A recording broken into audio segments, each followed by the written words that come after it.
Hi friends, ನೋಡಿ ಇವತ್ತು ಶಾವಿಗೆ ಉಪ್ಪಿಟ್ಟಿನೊಂದಿಗೆ ಬರ್ತಾಯಿದ್ದೀನಿ ನಾನು. ನೋಡಿ ಬಾಣಲಿ ಇಟ್ಟಿದ್ದೀನಿ. ಬಾಣಲಿಗೆ ಸ್ವಲ್ಪ 3 ಟೇಬಲ್ ಸ್ಪೂನ್ ಆಯಿಲ್ ಹಾಕಿದ್ದೀನಿ. ಸ್ವಲ್ಪ ಸಾಸಿವೆ, ಸ್ವಲ್ಪ ಕಡಲೆಬೇಳೆ, ಉದ್ದಿನಬೇಳೆ, ಸ್ವಲ್ಪ ಕಡಲೆಬೀಜ ಹಾಕ್ಕೊಂಡು ಸ್ವಲ್ಪ ಕೆಂಪಾಗೋವರೆಗೂ ಬಾಡಿಸ್ಕೊಳ್ಳೋಣ ಎಣ್ಣೆಯಲ್ಲೇ. ನೋಡಿ ಇದೀಗ ಒಂದು ಈರುಳ್ಳಿ ತೊಗೊಂಡಿದ್ದೀನಿ, 4 ಮೆಣಸಿನ್ಕಾಯಿ ತೊಗೊಂಡಿದ್ದೀನಿ. ಇಬ್ಬರಿಗೆ ಬೆಳಗ್ಗೆ ಬ್ರೇಕ್ಫಾಸ್ಟ್ಗೆ ಸರಿ ಹೋಗುತ್ತೆ. ಸ್ವಲ್ಪ ಕರಿಬೇವು ತೊಗೊಂಡಿದ್ದೀನಿ ಹಾಗೇನೆ ನಾನು.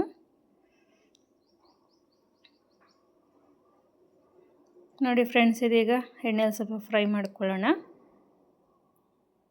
ನಾನು 1 ಕಪ್ಪು ಶಾವಿಗೆ ತೊಗೊಂಡಿದ್ದೀನಿ. ಈಗ ಸ್ವಲ್ಪ ಅರಿಶಿನ ಆ್ಯಡ್ ಮಾಡ್ಕೊಳ್ಳೋಣ. ಅರಿಶಿನ ಆ್ಯಡ್ ಮಾಡಿ ಸ್ವಲ್ಪ ತಿರುಗಿಸ್ಕೊಡೋಣ. ನಾನು 1 ಬೌಲ್ ಶಾವಿಗೆಗೆ 2ರಿಂದ 2.25 ವಾಟರ್ ತೊಗೊಳ್ತೀನಿ. ನೀಟಾಗಿ ಬರುತ್ತೆ. ನೋಡಿ 1 ಬೌಲ್ ಶಾವಿಗೆ ತೊಗೊಂಡಿದ್ದೀನಿ, 2ರಿಂದ 2.25 ಬೌಲು ವಾಟರ್ ಆ್ಯಡ್ ಮಾಡ್ಕೊಳ್ಳಿ. ಶಾವಿಗೆ ಉಪ್ಪಿಟ್ಟು ಕರೆಕ್ಟಾಗಿ ಬರುತ್ತೆ. ಇಲ್ಲ ಮುದ್ದೆ ಆಗೋದು, ಇಲ್ಲ ಶಾವಿಗೆ ಬೇಯ್ದಿರ ಆಗೋದು, ಆ ಥರ ಆಗಿಬಿಡುತ್ತೆ ಕೆಲವ್ರಿಗೆ. ನೋಡಿ ನಾನು 2 ಬೌಲ್ಗೆ ಸ್ವಲ್ಪ 2.25 ಬೌಲ್ ತೊಗೊಂಡಿದ್ದೀನಿ. ಕರೆಕ್ಟಾಗಿ ಆಗುತ್ತೆ ಅಳತೆ. ಸಾಲ್ಟು ರುಚಿಗೆ ತಕ್ಕಷ್ಟು ಸಾಲ್ಟ್ ಆ್ಯಡ್ ಮಾಡ್ಕೊಳ್ಳಿ.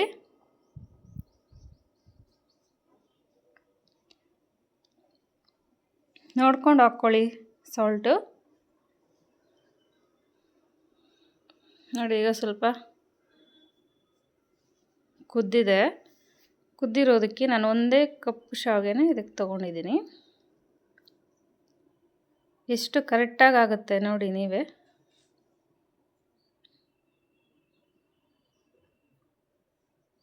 ಸ್ವಲ್ಪ ತಿರುಗಿಸ್ಕೊಟ್ಟು ಬೇಯಲಿ ಇದು ಸ್ವಲ್ಪ ಹಾಗೇನೆ.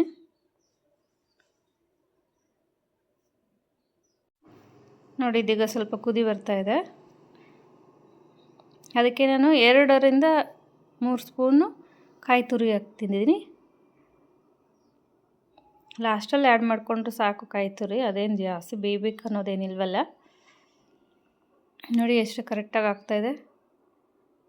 ಕರೆಕ್ಟ್ ಕ್ವಾಂಟಿಟಿ ತೋರಿಸಿದ್ದೀನಿ. ಫಸ್ಟ್ ಅಡುಗೆ ಮಾಡೋರಿಗೆ ಟಿಫನ್ಗೆ ತುಂಬ ಬೇಗ ಆಗೋವಂಥ ಉಪ್ಪಿಟ್ಟು. ನೋಡಿ ಇದೀಗ ಕುದೀತಾ ಇದೆ. ತುಂಬ ಚೆನ್ನಾಗಿ ಹೊಂದ್ಕೊಂಡಿದೆ ನೋಡಿ.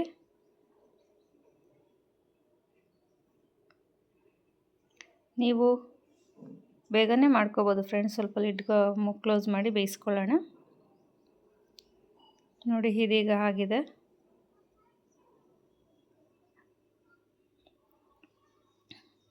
ಸ್ವಲ್ಪ ಮಿಕ್ಸ್ ಕೊಡೋಣ. ಸ್ವಲ್ಪ ಕೊತ್ತಂಬರಿ ಆ್ಯಡ್ ಮಾಡ್ಕೊಳ್ಳೋಣ. ಆ್ಯಡ್ ಮಾಡಿಕೊಂಡು ತಿರುಗಿಸ್ಕೊಡಿ. ಈಗ ಸರ್ವಿಂಗ್ ಬೌಲ್ಗೆ ಸರ್ವ್ ಮಾಡ್ಕೊಳ್ಳೋಣ ಫ್ರೆಂಡ್ಸ್. ನೀವು ಟ್ರೈ ಮಾಡಿ, ಶೇರ್ ಮಾಡಿ, ತಪ್ಪದೆ ಬೆಲ್ ಐಕನ್ ಕ್ಲಿಕ್ ಮಾಡ್ತಿ.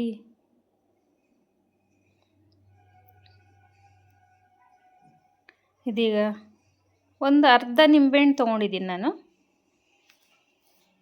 ಅರ್ಧನೂ ಬೇಡ, ಅದರಲ್ಲಿ ಅರ್ಧದಲ್ಲಿ ಅರ್ಧ ಹಾಕ್ಕೊಳ್ಳಿ ಸಾಕು. ಇಬ್ಬರಿಗೆ ಕ್ವಾಂಟಿಟಿ ಅಲ್ವಾ ನಾನು ತೋರಿಸಿರೋದು. ನಿಮಗೆ ನಿಂಬೆಹಣ್ಣು ಬೇಡ ಅಂದರೆ ಟೊಮೆಟೊ ಬೇಕಾದ್ರೆ ಆ್ಯಡ್ ಮಾಡ್ಕೊಬೋದು. ನಾನು ನಿಂಬೆಹಣ್ಣು ಹಾಕ್ತೀನಿ. ಶೇರ್ ಮಾಡಿ, ಲೈಕ್ ಮಾಡಿ, ಸಬ್ಸ್ಕ್ರೈಬ್ ಮಾಡಿ. Thank you friends. ಬನ್ನಿ ಟೇಸ್ಟ್ ನೋಡಿ.